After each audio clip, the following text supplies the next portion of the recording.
नमस्कार, जय हिंद। आप सभी का स्वागत है। एक वोल्केनिक इरप्शन की खबर आई है और वो है फार ईस्ट रशिया से। जी हाँ, कामचटका पेनिनसुला, जिसका लोकेशन हमें देख लेना चाहिए और हमें समझ लेना चाहिए कि आखिर यहाँ पे क्यों बार बार इरप्शंस होते हैं।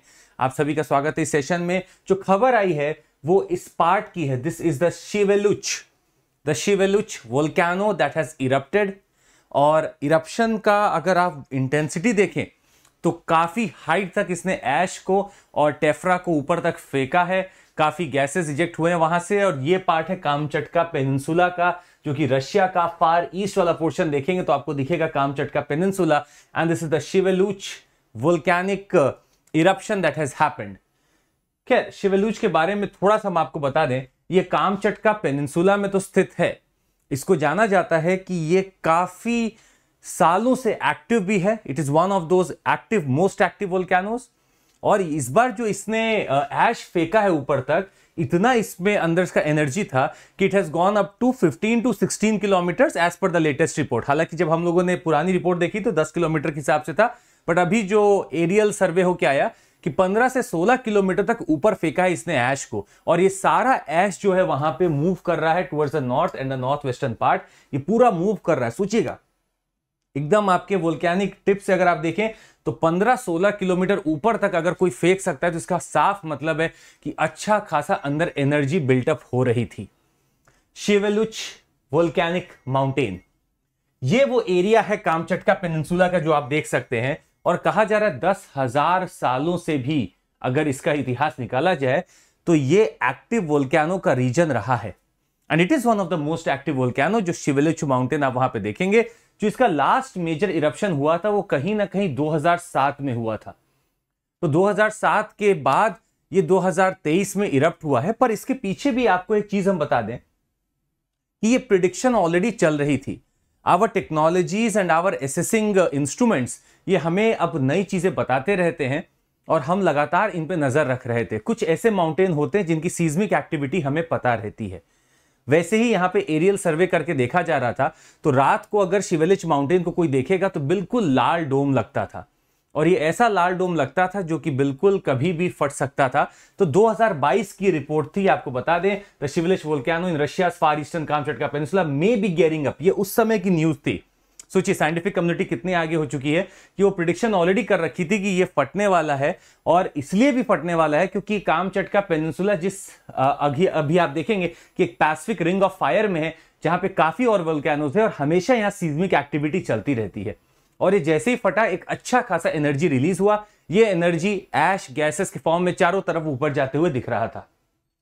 खैर, ये भी हमें समझ लेना चाहिए कि व्हाई दीज वोल्केनोज इरप्ट। देखिए, वोल्केनिक इरप्शन की कहानी प्लेट टेक्टोनिक्स से बहुत हद तक सॉल्व होती है।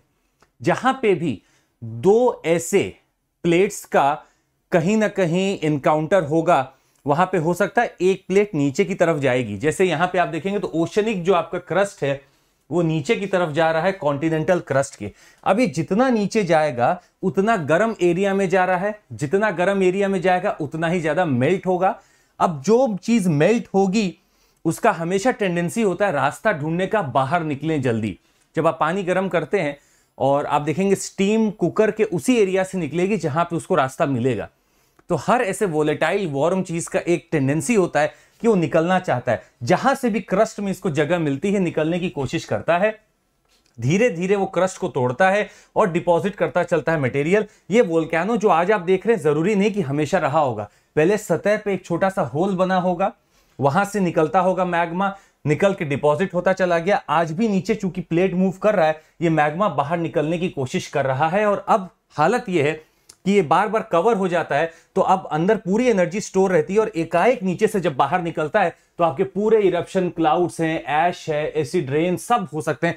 ये पायरोक्लास्टिक फ्लोज हैं, बहुत सारे सल्फर के थिंग यहां से निकलते हैं। So this all would come out. और यही लगभग हर वोल्केनो की रियलिटी है। अब अलग अलग तरीकों से इरप्शन हो सकता है।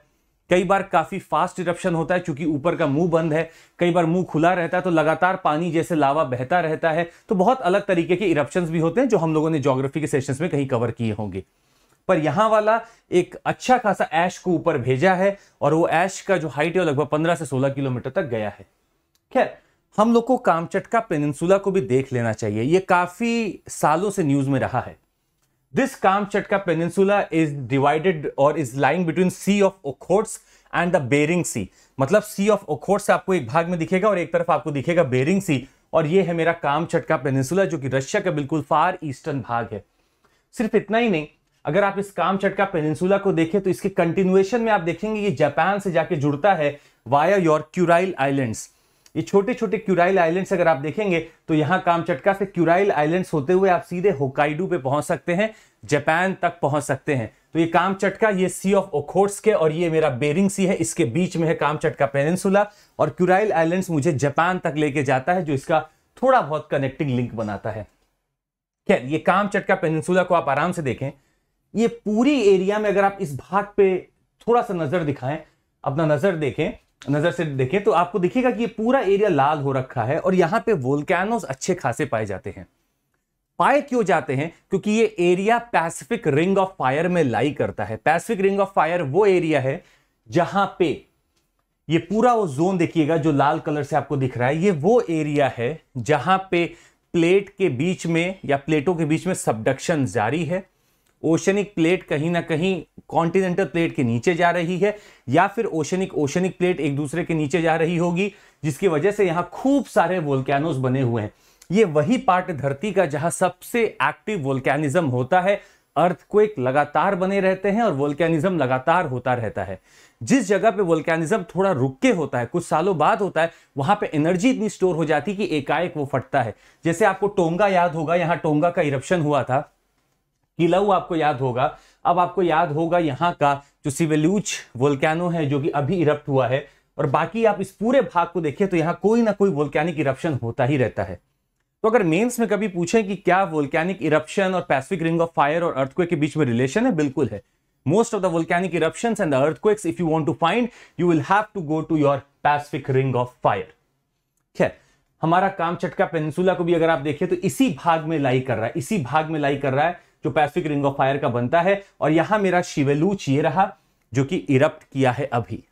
खैर, नीचे कमेंट करके आप ये बता सकते हैं कि अगर मुझे ये तो पैसिफिक रिंग ऑफ फायर दिख गया जहां पे मुझे वोल्केनिज्म दिख रहा है, क्या किसी ओशन में एक ऐसा रिज सिस्टम बना हुआ है जहां लगातार मैग्मा निकलता रहता है और वो सबडक्शन की देन नहीं है, वो आपका अलग कुछ वहां पे मूवमेंट चल रहा है। आप जरा बताइएगा कि वो किस ओशन की बात चल रही है जहां पे प्लेट टियर ऑफ हो रहा है या फिर डाइवर्जेंस हो रहा है, कहां हो रहा है, जरूर नीचे कमेंट करके बताइएगा। खैर, कुछ चीजें और देख लेते हैं। कामचटका पेनिनसुला मॉस्को से दूर है और यूएस के पास है। इसका मतलब कुछ और समझने का नहीं है। अलास्का भी किसी जमाने में रशिया का ही हुआ करता था, पर खैर इसको हैंडओवर कर दिया गया था। और दिस अलास्का के पास आप देखेंगे तो अलास्का से जब आप निकलेंगे you will walk through the Aleutian islands. ये अल्यूशियन आइलैंड्स हैं, बिल्कुल टॉप पे देखिएगा, ये अल्यूशियन आइलैंड्स हैं। ये बेरिंग सी है, बेरिंग सी के साउथ में अल्यूशियन आइलैंड्स हैं, और इसी से आगे बढ़ के आप सीधे कामचटका पेनिनसुला पहुंच सकते हैं, जहां पे आप क्यूराइल आइलैंड्स को पकड़ के जापान पहुंच सकते हैं। So this is my Bering Sea, this are the Aleutian islands. तो आप देख सकते हैं कितना पास है कामचटका इनके, एज कंपेयर टू मॉस्को जो कि रशिया के एकदम आपको वेस्ट में मिलेगा, and Kamchatka is very near to your Alaska वाला पार्ट, द अल्यूशियन आइलैंड। अब नीचे कमेंट करके ये भी बताइएगा कि एक प्लेन उड़ता है कामचटका पेनिनसुला से, मान लीजिए वो उड़ता है 26 जनवरी को। अब वो लगभग कुछ सफर तय करके पहुंचता है यहां पे, मान लीजिए 2-3 घंटे का ही सफर होगा, और वो उड़ता है रात में 11 बजे यहां पे। कामचटका से रात में 11 बजे उड़ता है और वो पहुंचता है यहां पे अलास्का में। आपको यह बताना है कि उस समय यहां की डेट क्या है, अंडरस्टैंडिंग कि यहां से यहां आने में 2 घंटे लगते हैं या 3 घंटे लगते हैं। ये 11 बजे यहां से उड़ता है 26 जनवरी को, और वो कब यहां पे पहुंचेगा आपको ये बताना है यहां पे डेट क्या होगी, क्योंकि आपको इंटरनेशनल डेट लाइन का कॉन्सेप्ट पता होना चाहिए कि जब हम यहां से यहां जा रहे हैं तो मेरी डेट क्या हो जाती है। I want to know from you in the comment section now. So that would be all for today. Let's meet in different session and a very enriched one. तो अगर आपको जुड़ना है हमारे साथ और हमारे कोर्सेज के लिए आपको अगर सब्सक्रिप्शन चाहिए तो बहुत बढ़िया अभी ऑफर चल रहा है। It is 20% of that we are giving right now, और ये मिलेगा आपको CMC कोड पर। तो तो आपको बता दें कि एक रूटीन मैनर में यहाँ क्लासेस चलती हैं, बेहतरीन तरीके से आपको कंटेंट दिया जाता है, कॉन्सेप्चुअल क्लैरिटी मिलती है। तो आप जुड़ सकते हैं हमारे साथ। जैसे कि एक सिमुलेशन हम आपको दिखाएं, अगर आप 18 महीने का सब्सक्रिप्शन लेते हैं प्लस जीएस का, तो आपको मात्र पड़ता है 54240 में। और अगर आप प्लस कॉम्बो लेते हैं जिसमें कि ऑप्शनल भी इंक्लूडेड है, वो आपको पड़ता है 64800 पे। याद रखिएगा, सीएमसी कोड पे आप हमारे साथ जुड़ सकते हैं।